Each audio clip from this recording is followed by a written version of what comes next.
Ngayon naman, silipin natin ang mahalagang highlight sa naganap na Art Deco Philippine exhibit na may temang Art Deco Modernity and Design.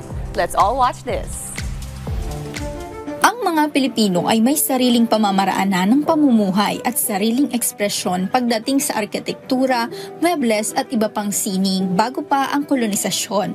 At ito ay mas lumawak at yumabong nang maipakilala sa bansa ang mga bagong estilo ng disenyo sa pamamagitan ng tatlong Filipino architect na nag-aral sa Europa at Amerika.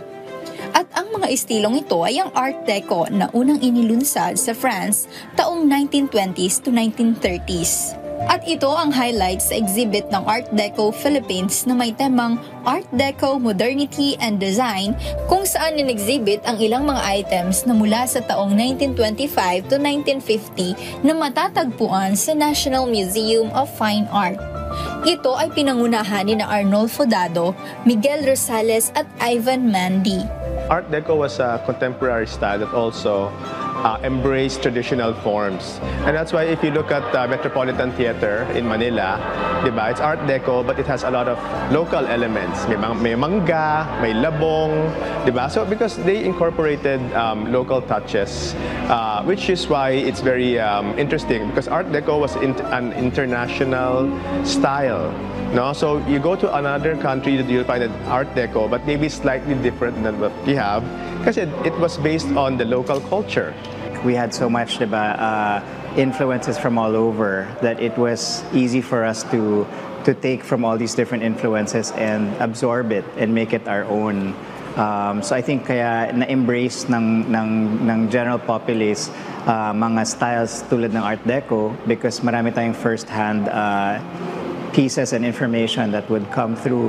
Tinatayang nasa 300 na items mula sa 40 collections ang tampok sa exhibit. Ilan na nga dyan ang mga architectural design sa bansa, mga sinaunang mebles at mga sculptures. Ang exhibit ay tanda rin ng ika-100 taon ng Art Deco simula nang ito ay lumaganap sa mundo. Importante to na ma-highlight para maging aware yung mga tao sa richness ng heritage ng design and architecture sa Philippines, especially of an Art Deco period na malakas tayo pero largely nakakalimutan na. So maganda na ipakita natin yung iba-ibang facets ng Art Deco from architecture to fashion to interiors to everyday objects na ginagamit nila. Mahalaga ito dahil sabi mo nga, expression na ito about way of life, how we lived then, yung time na yun, o paano natin in-embrace, although totally in-embrace yung isang design movement, in-introduce from abroad, but then applicable sa atin and nag-evolve siya. At ito yung pagpapakita ng ang richness ng creativity natin. Sa pamamagitan ng exhibit na ito na ipapakita ang fusion ng mga disenyo at kultura ng pagkamalikhain ng mga Pilipino. Ang exhibit ay masisilayan hanggang May 31, 2026.